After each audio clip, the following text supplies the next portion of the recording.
This is Father Andrew Dickinson, your pastor at Sacred Heart in Aberdeen, with some news for you on Friday, March 19th of 2021.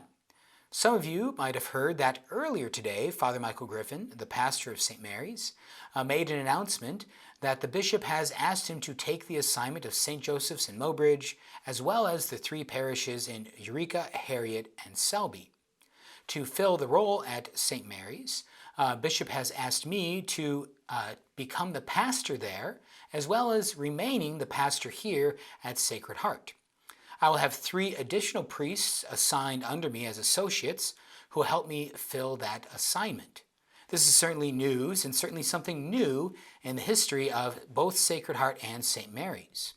In addition to those 2 parishes, I'll also have responsibilities at Sacred Heart in Westport as the temporary pastor and as the administrator of the Newman Center at Northern State. Let me give you a little background on Bishop's decision.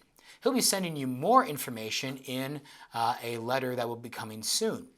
But in the meantime, maybe you have heard him speak or write in the Bishop's Bulletin about his desire for priests to be happy, healthy, and holy. And so one of the ways that Bishop wants to foster that is by creating more areas of fraternal living for priests. So priests don't have to live all on their own, but rather have priestly fraternity and fellowship. So this new assignment is to foster that fellowship and fraternity amongst the pastor of the 2 parishes now in Aberdeen and the 3 associates who will be working underneath him. That will allow us to have a communal life together that should enrich us and help us, and also to help the new associates to develop their gifts in town so that they can be the future leaders of parishes in the diocese.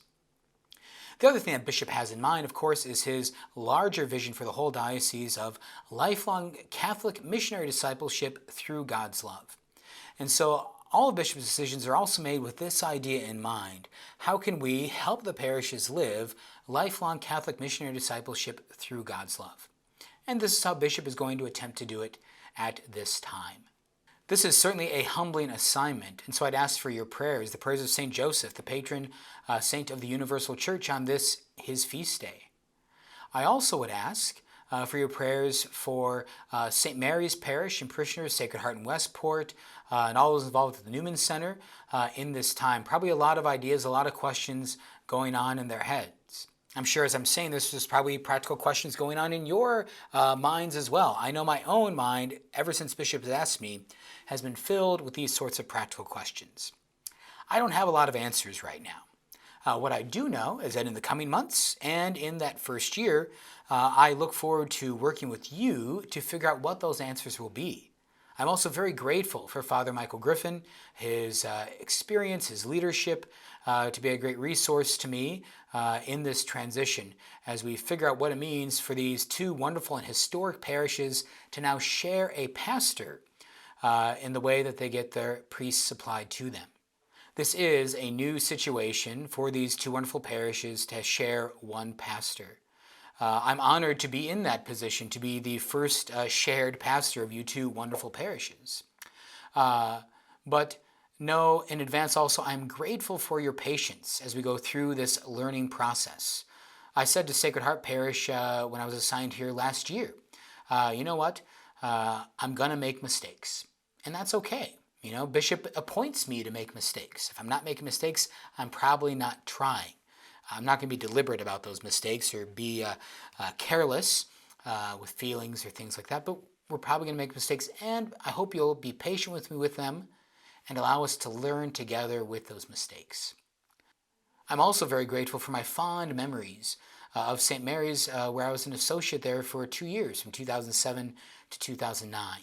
That certainly is a great gift to me to have responsibility for that wonderful parish in addition to Sacred Heart.